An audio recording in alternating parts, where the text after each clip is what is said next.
Happy Friday, everybody. Andy Schweiger here up at Schweiger Vineyards, and we're doing another virtual tasting today. Today, we'll be looking at both our 2014 Cabernet Franc as well as our 2014 dedication. So if you have these at home and want to open them up and join us, please, we would love for you to join us. Also joining us today live is our Yoko Miwa and her husband, Scott. Oh, Scott, I'm sorry, I forgot your last name. Scott Goulding. Sorry, thank you. Scott and Yoko, welcome. Hi. Thank you, Andy. Thank you for having us. Absolutely. So you guys are based out on the East Coast, right? In Boston, yes. Okay. So for those of our viewers who have not run across your music before, you want to tell us a bit about yourself? Sure. So my name is Yoko Miwa. I'm originally from Japan, Kobe City. You know, we have a lot of amazing beef in my city. That's Kobe beef. That's I'm from. Anyway, I came to Boston many years ago. As a student, I received a scholarship from Berklee College of Music, so I came to Boston to study jazz.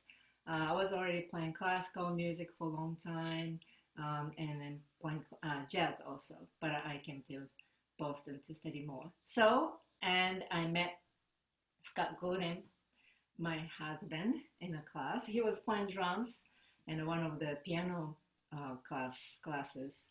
And so we started playing together. So we formed the trio together, which is year 2000. We released the first album in 2000. So far we released 8 albums. And this is my latest album. It's called Keep Talking. And actually, this album went up to number 4 in the National Jazz Radio Chart this last year. And we're recording new album very soon, and supposed to come out in November. And we just signed a new management and new record label. So we're supposed to be touring all over the world. So we're very looking forward to it. Well, exciting. And hey, at least you get to tour all over the world from your living room this afternoon. I know. I was gonna say this is amazing too. I never been to California, so I feel like I'm there. Well, we'll have to fix that once everything gets lifted and we can start traveling again. I was actually talking with Eric Darius, and he's going to be out. He's scheduled to be at the Blue Note in Napa.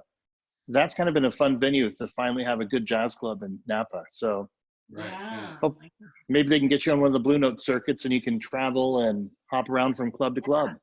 Definitely. That's the plan. We play Blue Note. Great. Well, would you be willing to play something for us? Yeah, sure. So he's going to move. Sorry. I'll be back for the wine. Yeah, he's going to be back for the wine, of course. So since I'm talking to you guys in California, I'm going to play California, Here I Come.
Very nice. Thank you, Yoko.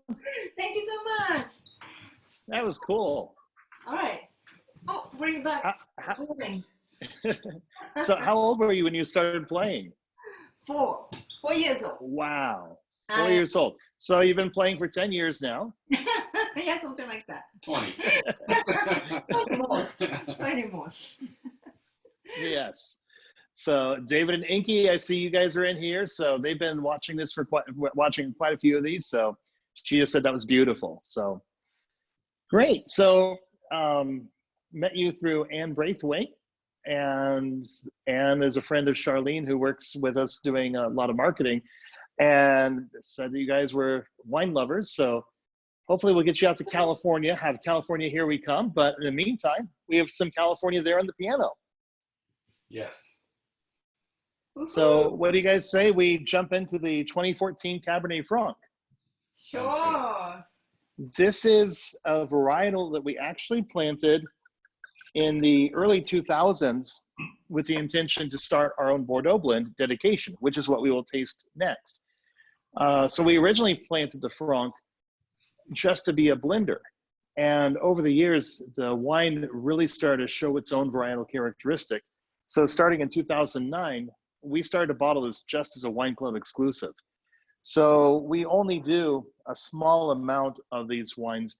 We've never done over 500 cases. This vintage, we did 423 cases. We actually just bottled the 2017 Cabernet Franc yesterday, and we only did 197 cases. So some vintages we have quite a bit, sometimes not so much, but even under 500 cases, it's a very small production. Right. Well. Now, have you had many Francs before? Sometimes, I mean, Yeah. maybe we told you already, one of the places we perform at all the time is like a French wine bar. Oh, that's right. That got mentioned in the email, but please to share with the viewers. It's called Les Zigomots, and it's the original. It was the very first wine bar in the Boston area, and you know, I would say in recent years they have a lot more California wine. You know, when we first started playing there, you know, it was like mostly Bordeaux's, and you know, we weren't even wine drinkers, to like, full disclosure, when we first started playing there. And they got a really great sommelier at one point.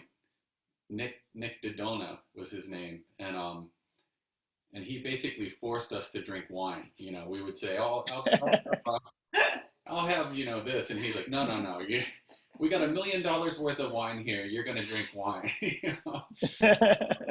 Now we love it. We love wine so much because they, let us try so much every week, and I try this, try that. So even I don't know what I'm drinking sometimes. I just, I love it. Well, Cab Franc is kind of a fun because you don't see a lot of it as an individual varietal, but it has it is actually one of the two parents of Cabernet Sauvignon. And so this is more the dry herb notes. You get some dried fruits, like I'm getting like a lot of strawberry preserves in the nose today, along with some bright cherry.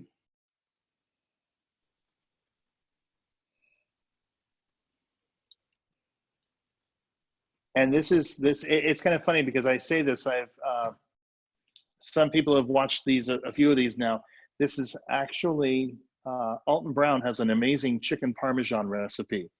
And this blows people's minds. Wait, chicken with red wine, but it's with a red sauce? This Cabernet Franc goes amazingly well with chicken Parmesan. Ah, I can see that. Goes well with anything. Yeah, this is true. It's incredible. So Andy, we had a question. Is this one 100% Cabernet Franc? 2014 is 100% Cabernet Franc. It's I always like a full body, like earthy.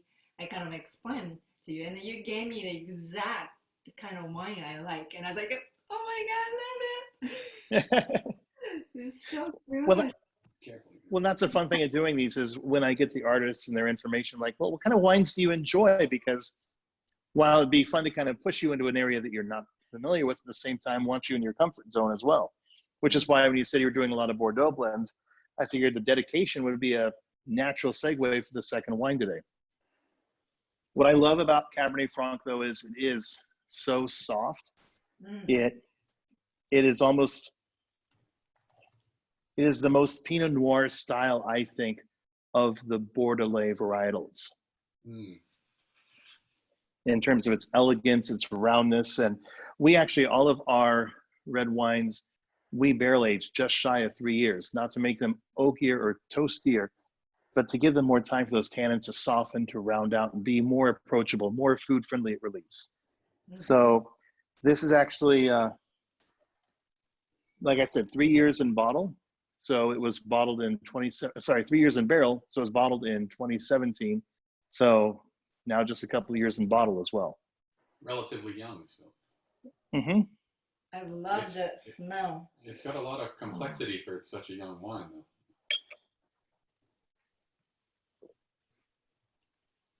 I've only been doing the Franc as its own varietal since 09. So it's going to be a lot of fun over the next decade to see how these age as they get older. Unfortunately, the 09, I don't have any left. It's a family favorite. So if I put it in the cellar, it disappears very quickly. I want to buy a case of this one. I can drink this every day. I don't mind staying home, like, lockdown, quarantine, whatever. If I have this wine, I don't mind staying home every day. Should be glad to be an endorser of your your Cabernet Franc. On top of my piano.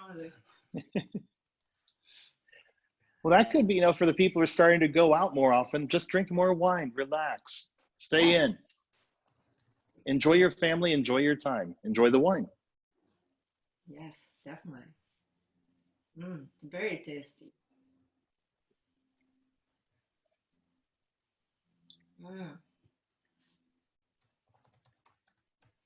Yeah, like I was saying, when we first started playing at the place Les Zigomats, the wine bar, and Yoko discovered, I think I like Cabernet, and the sommelier, he was always trying to impress Yoko, like, give her that Cabernet.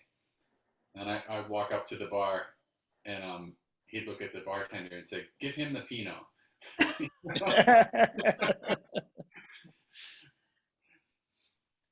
Yeah, but I used to drink Cabernet Sauvignon all the time. That's what I thought. I like it so much. Mostly fruit body and but now I trying different kind of red wine, and I realize I like everything. But I usually like Aussie Oaky fruit body one. So this one does everything for me. Even Pinot Noir depends, but I like Pinot Noir recently. Yes. Well, and the fun thing too is that, so Cabernet Franc, or I should say Cabernet Sauvignon, is actually the child of the crossing of Cabernet Franc and the white varietal Sauvignon Blanc.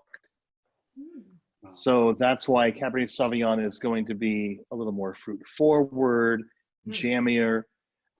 It's just that crossing of these two classic varietals that wound up resulting in Cabernet Sauvignon. Of course, nobody knew this until we got the genetic tools in the 90s to be able to start, well, where did this come from? And somebody in the lab said, oh, look, we have this footprint and this footprint. We have a match. Wow. Yeah. Well, Yoko, would you be willing to play another song for us before we jump into dedication? Sure. I'm going to play another one. That means, Scott, time to move. Time to move. I'll be drinking while she's playing. So, I'm going to play a song by Neil Young. Only Love Can Break Your Heart. Nice.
Nice. Thank you, Yoko. That was beautiful. Oh, thank you so much. Okay, I hope you can hear Yeah. the piano sound okay over there. I'm sure it sounds great. Where the winery where I'm broadcasting from, our internet is a little slow, so sometimes it chops up. But I'm sure it's much better for everybody else. So, Yeah, I've been uh, I teach at Berkeley College of Music in Boston in the piano department, and since we have, you know, we can't have the regular classes, we all doing remote classes. So we're doing all the piano lessons. I teach piano, so private lessons mhm. using Zoom. It's been working great, but sometimes I know that internet connections or, sometimes you and go fast. and the lag can sometimes, I play in a large band, and we're trying to figure out how we can rehearse together. Mm, But it's hard to get an 80-piece band together. yeah, So, I don't think it's possible yet. All musicians, because we're in this situation, they want to figure out how can we play together. But I don't think we're just not there yet, you know. well, and the challenge as a sax player, we're always in front of the trombone players. I mean, talk about a weapon of mass destruction where there's spit valves all the way out at the end of their slide. Yeah, I You, know. you need about 40-foot distancing from trombone players. Yeah, one of So, my friends hey, is saying, how long is it going to take before, everybody else is going to be playing before wind instruments because they already were a hazard. oh, so a fun sidebar. I was playing a gig up in Tahoe once, and it was snowing while we were playing. It was so cold outside that this is a sax ensemble, and many of the players in the larger instruments, the pads on their keys were freezing shut. Now, I was playing a straight soprano.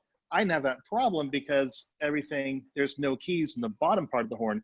But by the end of our set, there was an icicle coming out of the bell of my soprano. Wow, that's yeah. So, yeah, that was pretty wild. So while you were playing, somebody actually typed in a question. They were asking how much the Cabernet Franc is. It's the Cabernet Franc retails at the winery for $63. You can also get it on our website, schweigervineyards.com. But if you're a wine club member, it's only $50. And what we're doing today, Yoko, for the next 24 hours, we have a coupon code in our website for $10 flat rate shipping anywhere in the 48 contiguous United States, except Utah. $10 for 6 bottles or more. No, And the coupon code is your initials, YM. YM. Yes.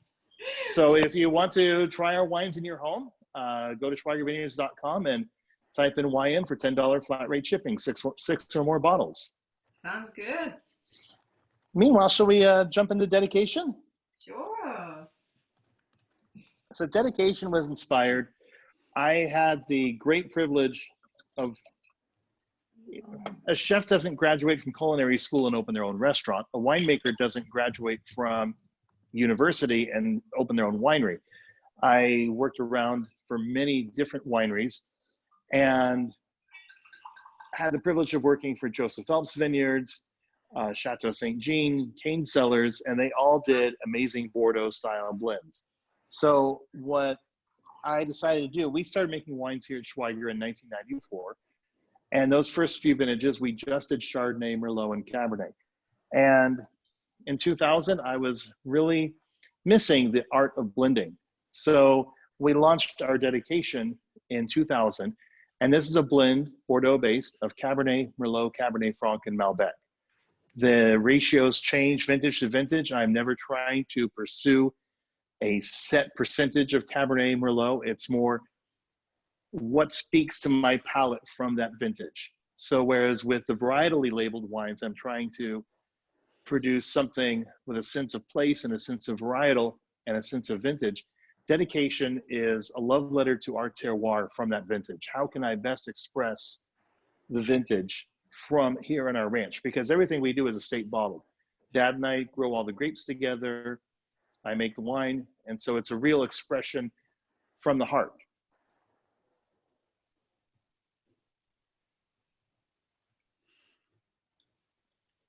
They typically are Cabernet based, however. The 14, you'll have to forgive me, I'm working on the blends for the 18 right now. We just bottled the 17, so the 14 has gone out of my mind, but that's why I printed on the back label. It's 76% Cabernet, 19% Merlot, 3% Cabernet Franc, and 2% Malbec. Huh. Wow. Again, smells amazing. And I love this too. Basically, I love all good wine, so. What's fun about having just done the 14 Cabernet Franc, and even though it's only, what did I say, 3%? Only a 3% contribution, you can smell some of that carryover of that, a little bit of a strawberry and almost like a watermelon rind that comes from the Cabernet Franc that contributes, even as small as 3%. Amazing.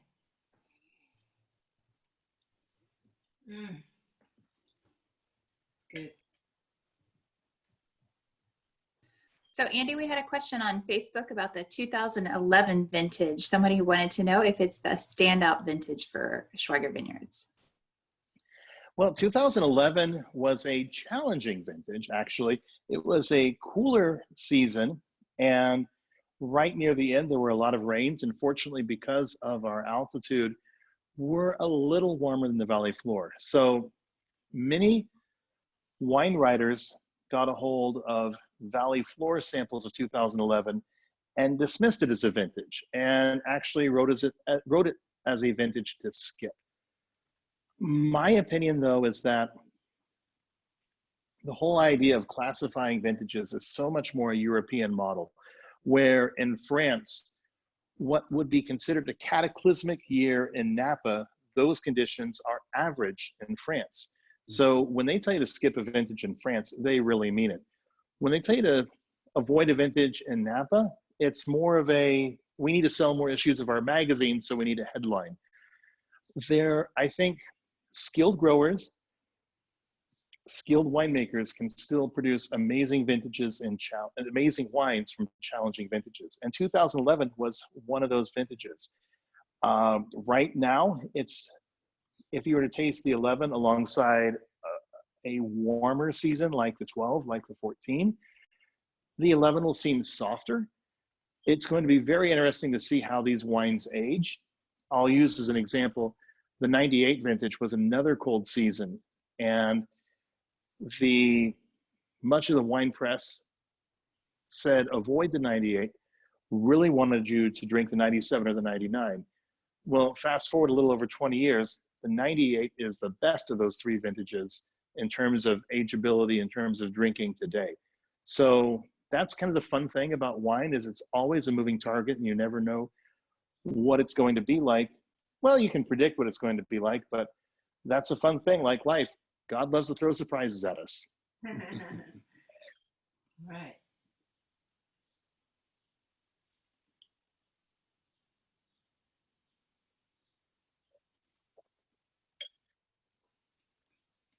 I love blending to create a round mouthfeel, to bring in a sweet velvety entry.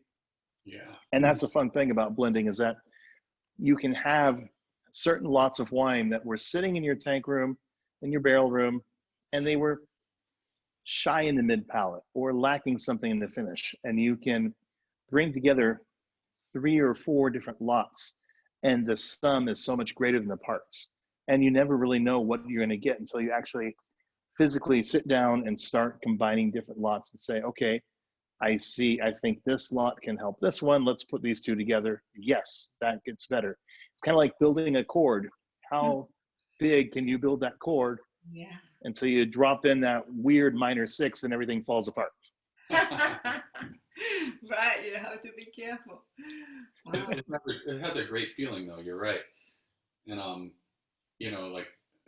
and maybe everybody doesn't know, but you sent us like 2 extra bottles so we could try the wine ahead of time before this, and we actually we drank one bottle one night and the other the next night, and we had the Cabernet Franc first.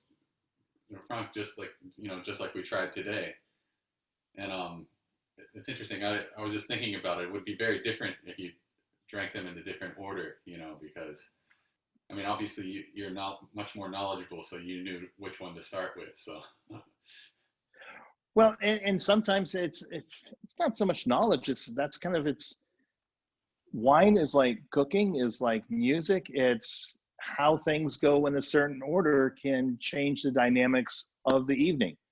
And it just seemed to hit the right mood for me today to do it in this order.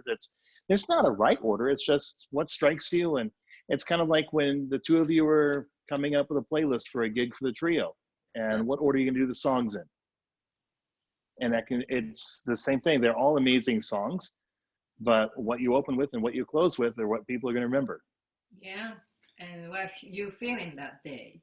Yeah. That's very true. and I mean, I can tell you, like, performing in like a restaurant setting, for example, not a concert.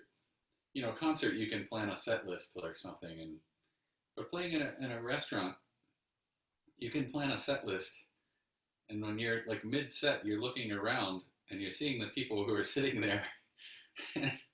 Sometimes just doesn't work like going by what you planned, you know, a couple hours before that. You have to see who your audience is and what they're reacting to, and maybe you gotta change it on the fly sometimes, you know.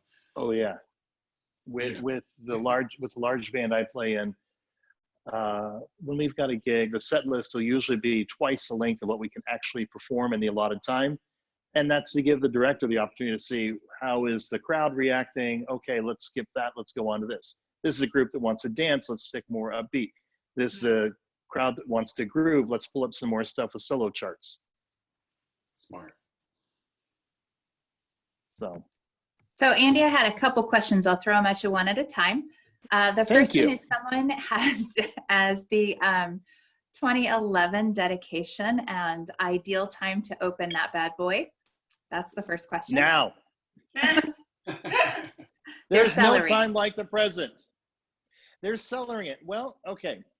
2012 is still drinking well, and wines to me sometimes enter a dumb phase where the tannins are continuing to complex and the phenols just aren't as aromatic. So I have not had an 11 dedication in probably 4 or 5 months, but last time I had it, it was still smelling brilliant and bright. So I would either enjoy it in the next 3 or 4 months or lay it down for another 4 years and really let it start to mature. So the choice is up to you. In another 4 years, the color is going to go a little lighter on the edges. You'll probably start getting some Marcona almond aromas to it, but it's definitely going to age magnificently. What was the other question, Paula? You're muted. Sorry, still working on that technology. The second question is from a new viewer. They love Châteauneuf-du-Pape. And which of your wines do you think they will like? Oh. Stylistically, you're not going to be the big fruit bomb that a lot of California Cabernets are. Ours is not, to be honest. And it's not just because we just had it, but I would go something with our Cabernet Franc, where it's going to be drier, it's going to be softer, it's going to have more subtle flavors and aromas. You're never going to see a direct corollary between something like Châteauneuf-du-Pape and Napa. I'm not saying one is better than the other. It's just, that's like comparing a piano player to a bass player.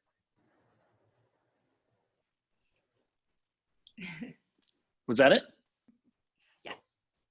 Great. Well, thank you everybody for your questions and your comments today. And Yoko and Scott, thank you for joining me and talking about your music and our wines. And that's been the fun of this with a lot of our customers, and I'm sure a lot of your fans stuck at home. They get to see a live performance by you and talk wine, and hopefully those of you at home have been enjoying some wine. And on the East Coast, it's well after 5 o'clock. On the West Coast, it's always 5 o'clock somewhere when you're in quarantine. So thank you, Andy. Thank you very much. So much. Absolutely.